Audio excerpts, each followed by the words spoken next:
Hey guys, it's Gina. How has your week been?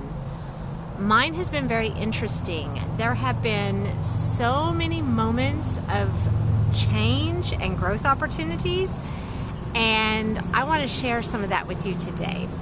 So just a quick update. I have been still wearing my upright go-to, and I really love it. I really do feel like it has helped my posture.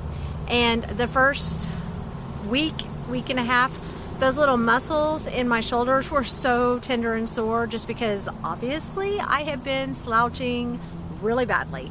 So I did want to just tell you that I still have some work to do. I still have, to get those muscles strengthened a little bit more, and it's kind of an in progress thing. But I have been wearing it now for not quite 4 weeks, about 3.5 weeks. And I really, really like it. So I just did want to give you an update because I think I promised that probably some other time and I kind of didn't do it. But anyway, there it is. So this week I was going through trying to get my toddler to pick up her toys.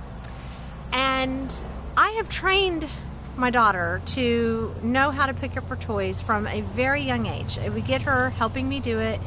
And I really do believe that if you don't overwhelm them with just like mountains of toys, that they are quite capable of helping you learn how to pick up their toys, even at a very young age.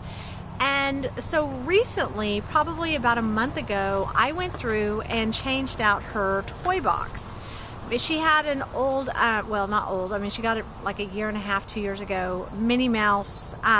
It's like the MDF boards, and it had like the fabric thing, and it had like the 3 fabric bins at the top and 2 medium-sized bins at the middle, and then a big bin underneath that just slid on the carpet. And those fabric bins, as you know, if you've been using them any time, as people lean on them or whatever, they kind of get crinkled and collapse and do things. And so it was starting to have a little bit of integrity problem. And so I decided that it was time for me to just upgrade her a little bit. And I was like, okay, what's the best toy box for a 3-year-old? Because she will be 4 in December. And I really try to, it's kind of like when you're playing basketball, you don't throw the ball where they are, you throw the ball where they're going, right? And so that's how I try to raise my daughter as well. I don't look at where she is, I look at where she's going, and try to really match, her intelligence, her maturity, and also help her expand into those areas as she ages, just naturally. I'm not, pushing it or causing stress. But evidently, I cause stress. Oh, mom moment.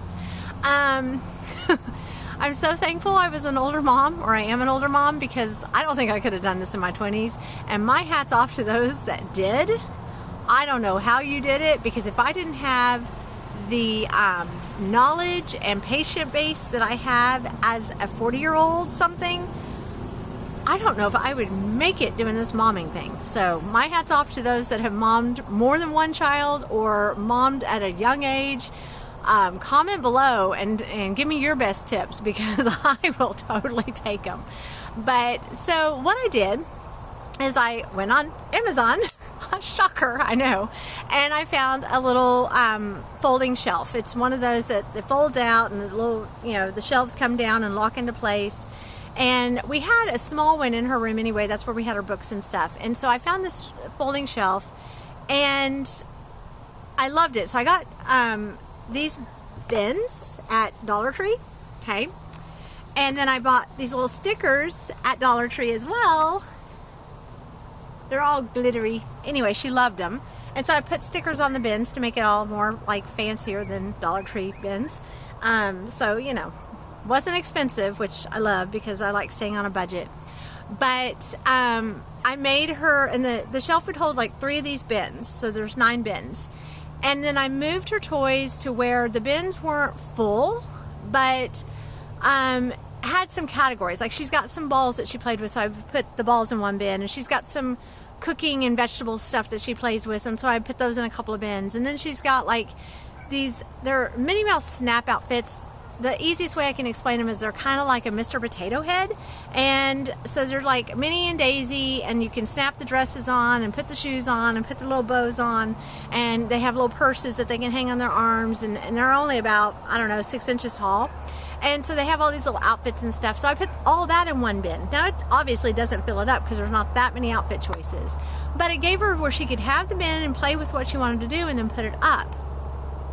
Well, one day I was at work.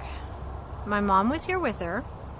And I guess my daughter was not super happy about me being not here, which, you know, unfortunately I can't be here 24/7. I do have to go to the office some.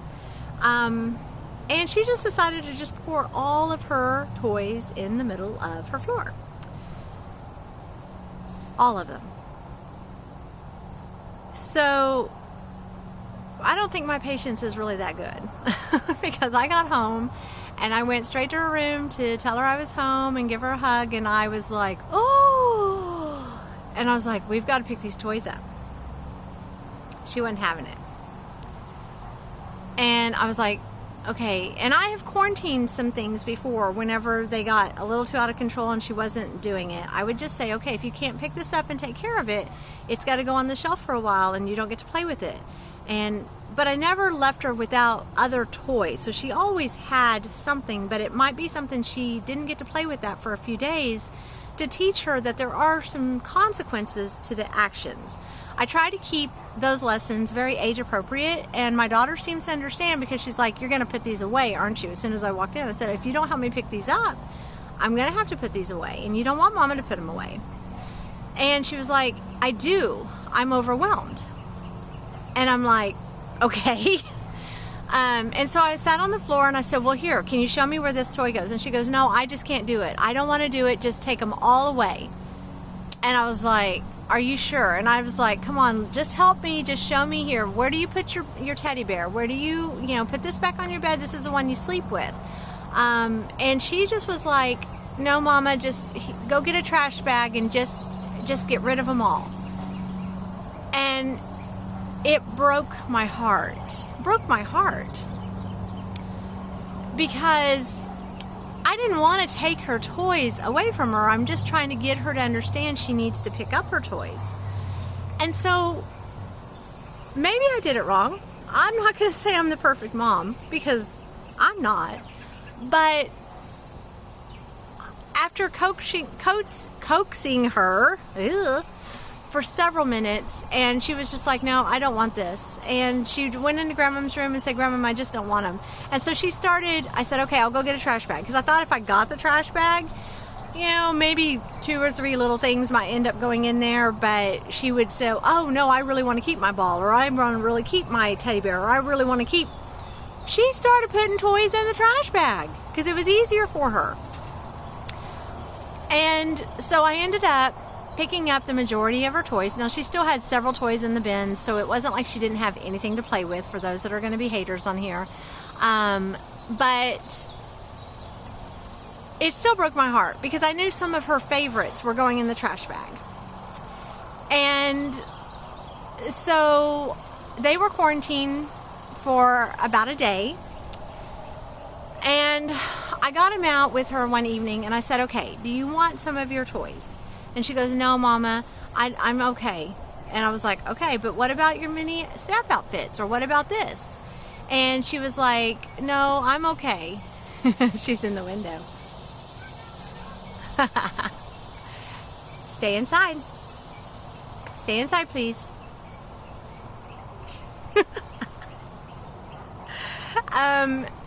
So the next night when she was asleep, so she had actually gone without her toys for about a day and a half. And so when she was asleep, I went into her room and I got the 4 or 5 bins that were empty, and I just took them into the living room, sorted out the toys, her tea set, her, this and that, and I very quietly put the bins away.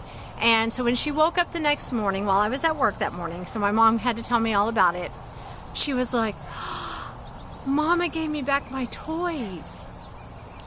And I had told my mom to let her know that I loved her so much that I wanted her to have good things.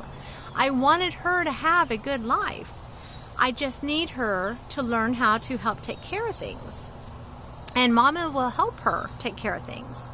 And all she has to do is just, work with me, not against me. And so when I called that morning for breakfast, the first thing my daughter said is, "Thank you, Mama, for my toys." Heart unbroken a little bit. But this whole thing was, yes, my daughter's 3.5. And she has been, ever since then, she will get out a set of toys that she's playing with. And she might commingle a few things, because there's certain things like some of her, Disney figurines that she's got with her little clubhouse. She wants to use them as something in, something else. And so she commingles them, but it's not getting crazy, and she's able to go, okay, it's too much. And she'll start putting a couple of things back, or moving a couple of the bigger, like teddy bears, or, something of that nature. And that way her floor space still looks clean. And I'm totally fine with that, because in my opinion, at night, cleaning up her toys shouldn't take more than about 10 minutes. And that's when we make it a game. And that's kind of what I wanted to go with. But what I realized is that I had created this change for her because she had a new toy box. And she didn't understand the change yet. And it hadn't sunk in yet of how she should put these away, where everything really goes. And then I got to thinking, we do that as adults. We have the daily changes that happen. And they, happen every day. They have to, or we'd stop breathing. But then there's the big, oh my changes. And those happen kind of frequently. They are enough to knock us off our rocker if we're not stable, if we're not ready for something. And I have said all along that the best example of God's love for us is us having a child. Because even though I'm not putting myself in equal with God at all, I know how God feels when he has to discipline us, or I know how God feels when we are too whiny, or I know how God feels, to a very, very small portion of that. And it stops me now from being too whiny and realizing that, yes, I'm probably wandering in the desert and can't get to my promised land because I haven't learned the lesson I need to learn or do what I need to do yet. And I just need to quit being whiny and focus on where I need to be and what I need to do and where I need to go. And it's not always easy, but these changes happen and they can really knock us off our rocker. And sometimes you're just like, it's like falling back on your back and getting the wind knocked out of you, and you can't breathe. You're like, and I've had that happen a few times in my life, but I've also had change do that to me a few times in my life. Finding out I was pregnant was one of those, because she is a miracle baby on so many levels. But and I did spend most of my pregnancy going, what is going on? So that's a whole nother story. But so and change is one of these things that is kind of like when you till the earth and you are I'm going to plant a garden, okay? And so you till the earth and you're turning over where the grass was, and now it's this deep earth and it's all kind of bumpy and rocky and stuff. And you're getting ready, you've got to go in and put the seeds in. And then something's going to grow, and then you're going to harvest something. And to me, change is the tilling. You don't know what's going to be harvested. You don't know if what's going to come from the change is going to end up being worse than what you've got or better than what you've got. And sometimes you think, it can't get worse. By the way, don't ever think that. Because it can. It really can. But the thing is that even if it does get worse, it gets better. Because another change is going to occur. And we grow from them. And we get more mature from it. And we understand a little bit more. I think in this week she had an emotional growth. And I know every change that I go through gives me an emotional growth. And my job as a mom is to raise an adult. I'm not trying to raise a perpetual child, because one of these days she will be legally an adult and potentially all on her own. And I need her to be able to make the hard decisions. I need her to be able to realize where to go for resources. I need her to be able to know that it's just, this is how it happens sometimes. And you've got to just kind of focus and regain your vision of what your goals and your plans are. So if you are finding yourself in a sea of change right now, and you feel kind of like you are in emotional vertigo, it's my new favorite phrase because I feel like that is just where I stay half the time. Stop for a second. Figure out your bin, your container. Figure out what you need to go in this container, and then put the container where it needs to be. Whether that be emotions, or whether that be relationships, or whether that be your work career. You know, people have made career changes even in their 50s and 60s. So don't feel like because I've always done this, I can't do anything else. Yeah, you can. You can go back to school at any age. I'm kind of living proof of that. But, you know, just understand change is not necessarily a bad thing, but it is what we need to become a better version of us.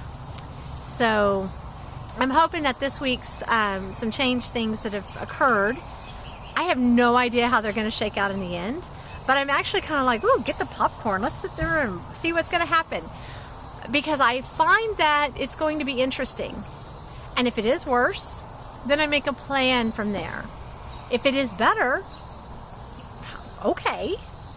But either way, I'm going to be more mature for it. I'm going to be more ready for the next change. And that's what I want for you. I want you to chase your sunsets and go and embrace change. Go and embrace new things and learn how to just go with the flow of things and not let it stress you out, and find different things that you can utilize that will make it where you can focus and function during those times of changes, and breathe. It'll be okay. So my toddler survived it. I survived it. Momming is hard. But that's how we're chasing our sunsets. So, all right, guys, have a great week. Go chase your sunsets. And I will see you next week.